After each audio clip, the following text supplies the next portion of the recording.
My boy, victory is sweet. Yes, indeed. Mhm. Let's go, baby. The Ye- clones win in a thriller, 20 to 19. Cody, how you feeling, man? Hey man, listen, I feel great. Kyle Conradi proved today that he was more than just a freshman. He is that dude, and I think it's safe to say that that man may not have to pay for a meal for the rest of his life here in the great city of Ames. And it always feels great to bring back the Cyhawk Trophy right where it belongs, Ames, Iowa. Let's go. Let's go, man. Look, I knew this team had resiliency. Everybody was down in the first half, man. Everyone was like, oh, no, it's typical. Now, yes, do I wish we could have, ran what we did in the second half of the first half? Yeah, better late than never, though. I mean, you know, I think one stat, Cody, that like is big thing in this game is those red zone stops in the first half ended up being huge. Yeah, I mean they were huge. Even after Rocco Beck threw that very, very bad pick. I mean, Jay Higgins, I believe, he read that perfectly. But the fact that Iowa State's defense was able to like not give up a touchdown with that short of a field, I think that just shows that this was an Iowa State team that was not gonna go down without putting up a fight. And I mean, it was just great to see from Iowa State. Yeah, I mean, I was at my friend's house. I watched games with friends today. It's like, dude, Iowa State's going. I'm like, dude, I was like, y'all don't know. I'm like, y'all don't know how Iowa operates. I'm like, Iowa operates. Iowa is not good when they're behind, dude. Like when they have to pass the ball, they can't do it. Like I knew. I'm like, all right, as long as we can, as long as it stays 13-0. Like because I'm not gonna lie, Caleb Johnson went off today, and like bro, I was getting a little bit scared. I'm like, ah, crap. But man, that Darian Porter interception started it all, dude. hmm I mean, that was great seeing that, like, and just Darren Porter getting a nice jump on the route right in front of Luke Lakely. That was just a perfect jump right there. And I think at that moment, there was life in the Cyclones. And from there, yeah, I think the game changed. I think it was that play. And I mean, that touchdown, who did Jaden Higgins moss? I knew he mossed somebody It who was was crap. he was Number wearing whoever number number two two. was. Yeah, I don't know what his name is though. Let's see. Let me go find Yeah. this. But yeah, that was such a beautiful pass, and Jaden Higgins, he certainly is he's ready for the NFL. I mean, he did it with 2 feet, not just 1 foot, but 2 feet down. That's how you know that he came to play. And from there, I think Iowa State had the game in hand. Yeah, man. At that point, it was 19-7, and I was like, "All right, my guys, we're locked in now. All we need is one more stop." hmm And we got that stop again, and then we went down the drive. I was like, "Okay, let's see. I wonder what they're gonna do right here." hmm Rocco throws a rope to hmm Jalen But Noel. no, That well, post was mm, beautiful. Oh my yep. goodness. And one note, you want to know who he burnt on that post? Xavier Wonkpa. Iowa fans, you were hyping us up all week long about how Xavier Wonkpa was going to lock down this Iowa State offense. And look what happened. Your boy just got absolutely smoked like some good Kansas City barbecue by Jalen Knoll. And I also Boy. found the player that Jaden Higgins mossed. TJ Hall got mossed by Jaden Higgins. He sure did. He took that ball away. He's like, nope, that's mine. Mm-hmm. Man. Oh man. Like it just and then like just scoring again in the second half. It's just like they kept chipping away. They kept chipping away. Because I knew I'm like, all right, I would love a touchdown here, but if we can kick a field goal, Iowa is going to start playing tight. Mm-hmm. And if you saw, they only gained like about 80 yards, like 80 yards, like or six, or no, they scored 6 points on the last 20. Like it was something crazy on Yeah. like their last possession. They only scored 6 points. It's absolutely crazy, man. Yeah, I'm seeing right here. Yeah, after they went up 13-0, Iowa State outscored Iowa 20-6. They held them to, yeah. Yeah, they only held him to a touchdown, and Iowa failed to get that 2 point conversion, and I think that is now coming back to haunt them. Whoo, yeah.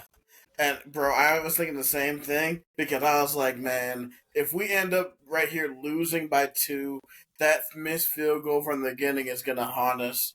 And you know, thank the Lord that it didn't.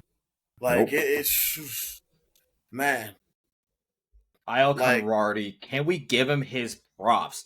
That man came to play. Obviously, he had that missed field goal at the end of the first half, and I was like, okay, this is a little concerning. We didn't really get points here, but he took over that fourth quarter. He took over mm-hmm. after we got those 2 touchdowns. All the scoring came from him, and talk about that beautiful 50-yard field goal to walk it off. That thing, like, Man. you know how people always talk about Caitlin Clark shooting a three from the logo? Conrarty decided to take that right from him because he shot his field goal straight from the beak of the Hawkeye logo, and that thing was gone. And I'm telling you, you saw how much room there was between the crossbar and the field goal going in. That's easily a 60-yarder. Could have been good from 60, Cody. Mm-hmm. That was absolutely amazing television right there, man. And just with Gary, I told you, Gary and Brad make magic together on CBS, man. It's just Mm-hmm. it was an absolutely amazing broadcast. Yep. And I mean, yeah, once again, you get a classic of CBS, Iowa State's first time, I believe, ever on the CBS network. And obviously, we saw what happened the last time that Iowa State Sport was on CBS. They had that beautiful game against Kansas, and obviously, you had the court storm. But now you get it on a football, and I think it's safe to say that Iowa State, no joke, we took care of what we needed, and I think this might actually put Iowa State in a great position to possibly win the Big 12. Now they got that marquee win. They got that marquee road win against your in-state rival.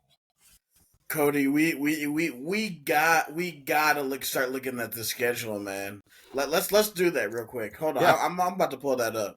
yeah, I've actually got to pull it up here right now. Okay, So, yeah, now that you got that win against Iowa, you've got that bye week now. You can go ahead and celebrate a little more, and that gives you more time to rest, actually. I think that's going to be perfect. So that way, maybe we can shake off like a hangover. I think that could be taken care of in the bye week. That would be oh great. yeah, And then after yeah. that, you host Arkansas State.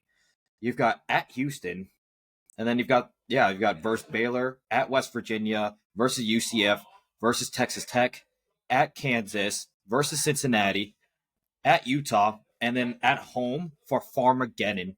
Now I think these road ones that maybe we were thinking might not have been possible at the beginning of the year, I think Are it's now possible now. possible, I think it's possible we can go into West Virginia and win that game. It's possible to go to Arrowhead and win against Kansas. I don't know about man. Utah, but I mean it's possible now. Like we can afford like one of these losses now in the Big 12 slate. Well, Utah might be in trouble. I think Cam Rising got hurt again. Oh no, that's a brutal blow to Utah. That's what I'm saying. He got in the Baylor game. He got driven down by his shoulder. So I have to. Where I'm gonna have to do some investigating and see if he's gonna be able to come back because Yeah. that would be a gigantic blow for Utah, dude. Yeah. Yeah, it's saying right here that it looks like the injury looks like to not be too serious, according Oh, to good, good. what Utah is saying based on the Okay. injury. So I don't think it's going to be too horrible for Cam Rising. So I would expect him to be back, but we'll have to see more about like what's going on there. But I think yeah, that's going to be a marquee matchup, and all these other Big 12 marquee matchups are going to be great. And I mean, now so excited. I mean, Iowa State, we got that, but can we go take a look around like what's going on with the rest of the Big 12 and see what's going on around the Man, league? let's Because there are do some it. wild games in the Big 12.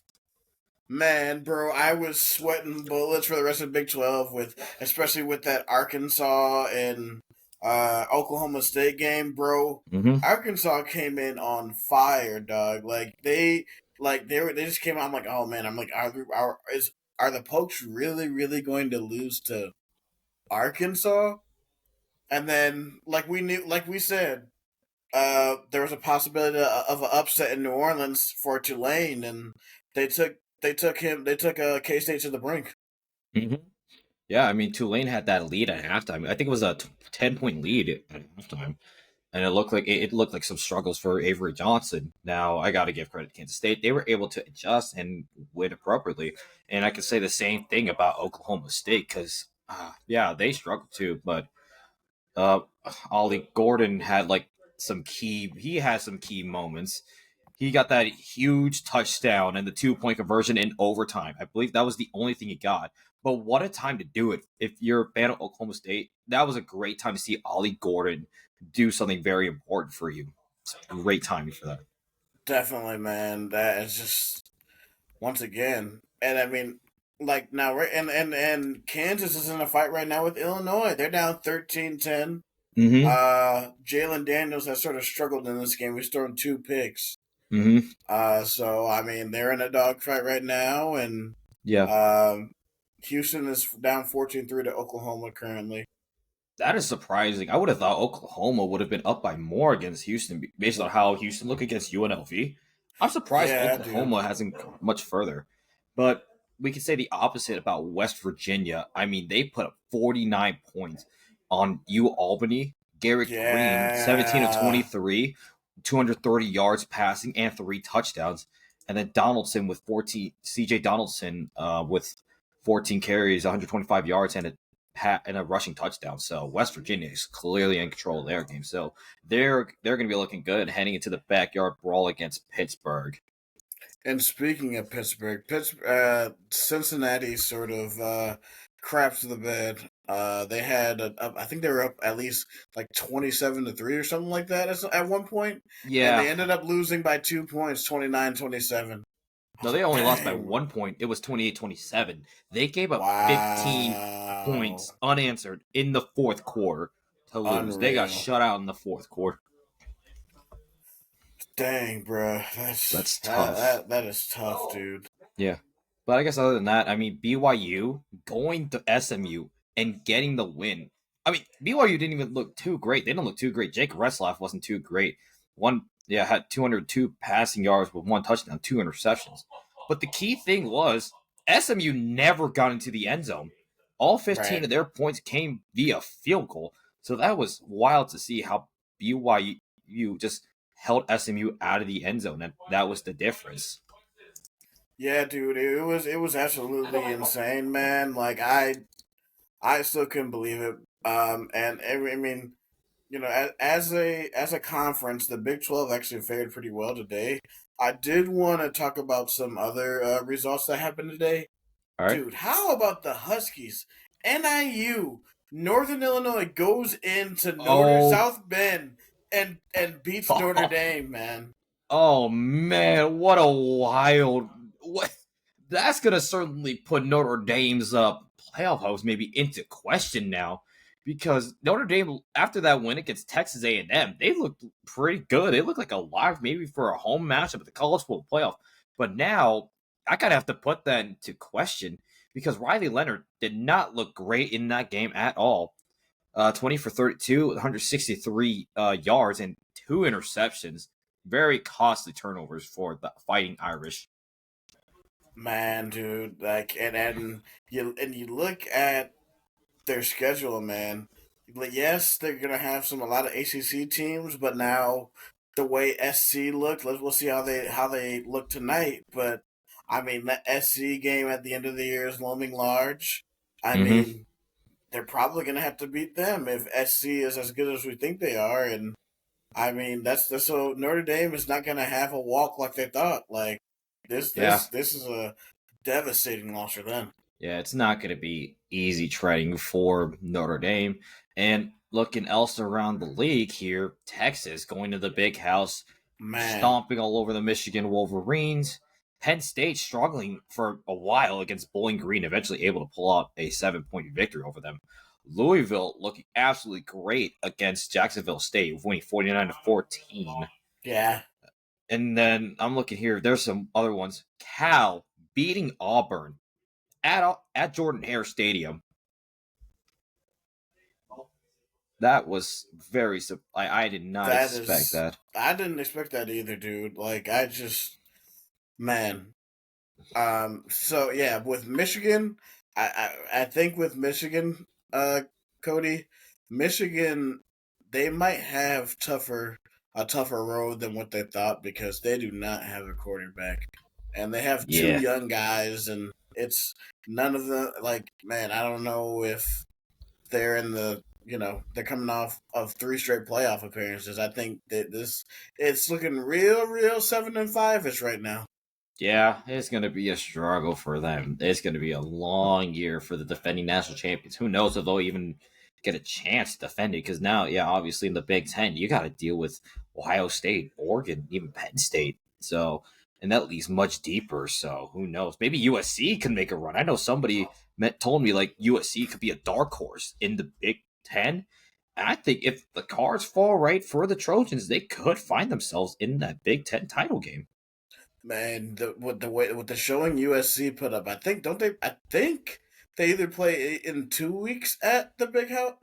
No, Michigan goes to USC at either next week or the week after. I gotta check, but Yeah, I got it here. Yeah, they USC goes to the big house 2 weeks from today. oh man, that does not bode well for them, man. Especially with the way that defense looked against LSU. USC with a defense, man, and the way Mm, Miller Moss, taking off from where he left off in the bowl game. Watch who out. knows? Who knows where this Trojans team can go? Who knows where they can go? But yeah, just a pretty wild day around college football, and that's exactly what we are here for. I mean, yeah, and it's it's obviously great being a cyclone. Like it's Right. great being a cyclone. This is a great day to do so. And I'm gonna do a shameless plug real quick here. So Sure. obviously Iowa State football got the win against Iowa. This coming up Wednesday, it's gonna be the Cyhawk volleyball matchup at Hilton Coliseum, 6:30.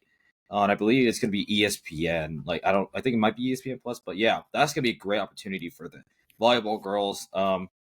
To like get a big win against Iowa. And I mean, I went to the volleyball game and they will need a rebound after what I saw because they unfortunately got reverse swept by Illinois.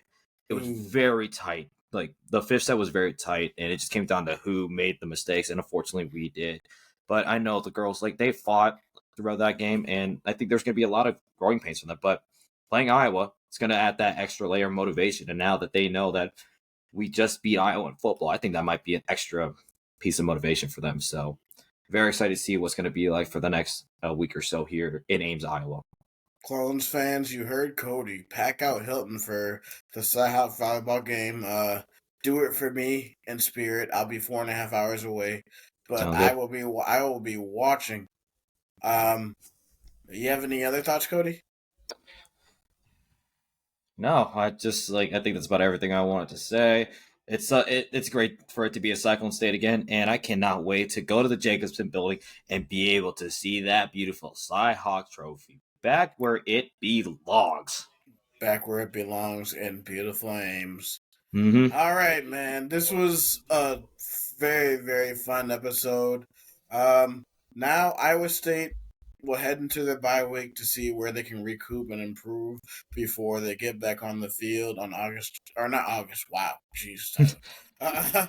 September 21st when they are playing at home against Arkansas State at 1 p.m.